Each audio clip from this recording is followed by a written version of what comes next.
Radala refers to a small minority caste in the Kandyan kingdom of Sri Lanka. They were the aristocracy of the Kingdom of Kandy. The term Radala is coming from the combination of words Radh and Kola, which literally means the royal caste. The word Radala came into existence after the throne of the Kingdom of Kandy went to the Nayak Dynasty. Higher officials in the court of Vira Narendra Sinha were offered this state, and Nayakara prince was selected as king over king's son by a local queen. After capturing the Kandyan provinces in 1815, with the aid of locals from both maritime and Kandyan provinces, the British created an extensive class of loyal new Radalas in the Kandyan territory to assist them in the administration of that province. Traditionally, Radala was not a common term used for all officials of the state. In the Sinhala version of the Kandyan Convention of 1815, only the Adigas, Dasavas and a few others are called Radalas. The 19th-century British rulers who created an extensive class of new Radalas in the Kandyan territory were keen to call them an aristocracy to assist them with its administration. However, Sri Lankan history shows that many Kandyan Radalas were civil and military officials of the court and considered aristocratic but not as direct heirs to the Kandyan throne. History. Kandyan Kingdom. The offspring of Kandyan kings from aristocratic concubines were those that were originally considered as Radalas. In addition to a chief queen and one or two secondary queens, Kandyan kings also had a harem. Harem ladies from royal stock were called Randali. Hindu princesses were brought over from Madurai in South India as Randalas. After the royal families of the maritime region in Sri Lanka converted to Christianity and were therefore no longer eligible, ladies of the Radala and Govigama castes were taken into the harem as Yukada Dolly and sometimes as Randalas. Favorite concubines frequently received land grants, and their offspring were appointed as high officials of the royal court and in a few cases, inherited the kingdom. As a result of this, Mampitiya Bandara and Unambu Bandara, born to Radala Yukadabalas and fathered by Kandyan kings, could have ascended the Kandyan throne. The status disparity between royalty and the Radalas was small, and the Radalas only had to call themselves serviles in the presence of the king, and prostrated only at ritual ceremonies to demonstrate the lower status vis-a-vis the king. This practice continued into the British period and was abhorred as a degrading form of ancient tyranny and abolished by the British in 1818 under the Proclamation of November 21, 1818 by Governor Robert Brown Rigg. Apart from having to continuously dress in full in the presence of the king, the Radalas didn't have to rise from the seats like other commoners when the king's dirty linen was taken past them. They were permitted to use their own ancestral and military insignia, swords, umbrellas, jewelry and wear shoes. Some chiefs were merely personal attendants of the king. The Diawadara Nilame was the king's personal valet responsible for bathing and dressing of the king. The traditional Kandyan Radala of the past had considered themselves to be an exclusive caste and not part of the Govigama caste. Bryce Ryan observed as recent as 1953 that Radalas repudiated Govi connections and that the status of the Govi caste still remains relatively low in villages where the Radala existed. The demand by the Kandyan Radala elite for a separate federal state in independent Ceylon, the representations made to the Donoughmore Commission and the formation of the Kandyan National Assembly as recently as in 1924 demonstrates the reluctance of the Kandyan elite to be governed by arrivist Low Country Govigama families of dubious ancestry, which was to be the inevitable outcome of the British departure.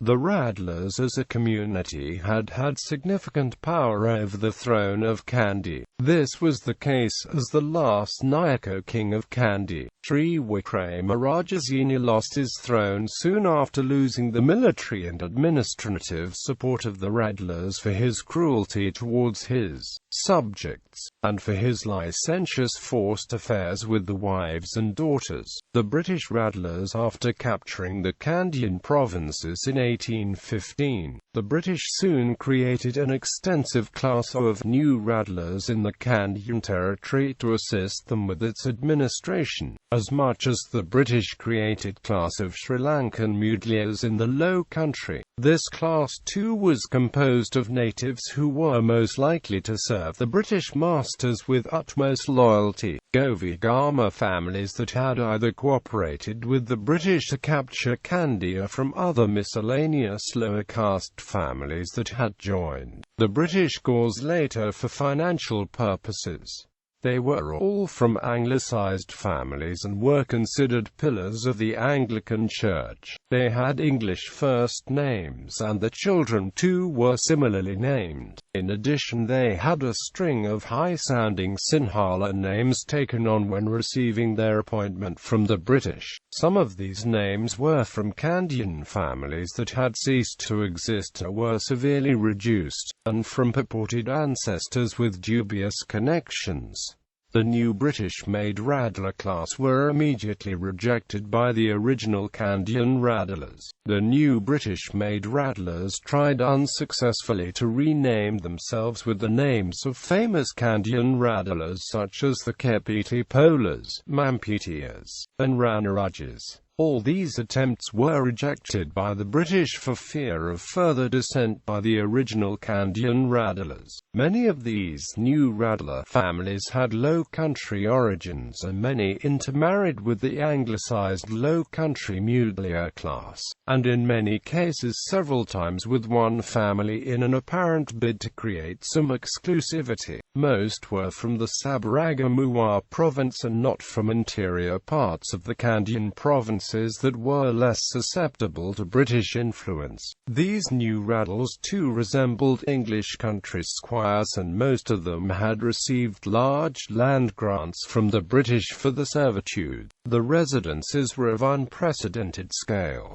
built in the 19th century in the British colonial style, and were referred to by the Tamil word Walvu. They generally held Rate Mahataya or local administrator positions and had studied under leading Anglican priests at the Anglican missionary schools Thomas College, Trinity College and High School Ratnapura, which were institutions set up by the British specifically for producing a class of loyal, local, second-level administrators. With each successive batch of British civil servants and governors arriving in Sri Lanka, this propped-up pseudo-aristocratic group tried harder and harder to generate a greater and higher appearance of nobility and Kandyan lineage. However, the descendants of the original Kandyan Radalas rarely marry the descendants of British-made Radalas or any other Govigamas for that matter. If any of them do, those people and all the descendants are classified as lower caste outcasts by the descendants of the original Radala community. 20th century, the marriage in 1910 to Kandyan New Radala Molly Dunuwila newspaper magnate.The,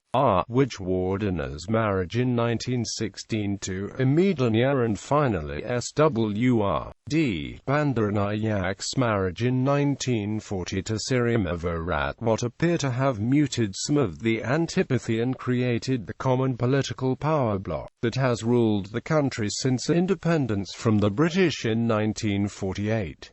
The Radalas, however, are still relatively endogamous and even as at date, would only rarely marry an average Govigama in an arranged marriage. Nevertheless, a few writers sometimes refer to the Radala as the upper crust of the Govigama caste. Nilame word referred to the court officials. The names of the officials were given according to the position in each dynasty. Due to the development of language and change of requirements, the positions were changed and its names were changed. In Kandyan dynasty there are several officials in the court or Raja Wasala. They were Maharadikaram, Mahokla.The. Notable members: P.B. Bulankulamidasava, a former cabinet minister of land and land development; William Gopalawa, MBE, first president of Sri Lanka and last governor-general of Ceylon; Kepatipola Disor, leader of the UVA rebellion; Lieutenant General Denzil Koba Kajua, a former overall operations commander, Northern Sector; Hector Koba Kajua, a former cabinet minister and 1982 presidential candidate of the Sri Lanka Freedom Party; Ranjan Madugal, a former Test cricket captain of Sri Lanka and current chief match referee of the International Cricket Council; J.H. Medania Adigar, legislator; Major Ianugawala, a former cabinet minister of education, member of parliament and AMP State Council; Satiki Ribandara Panabokatu Adigar, a former cabinet minister of health;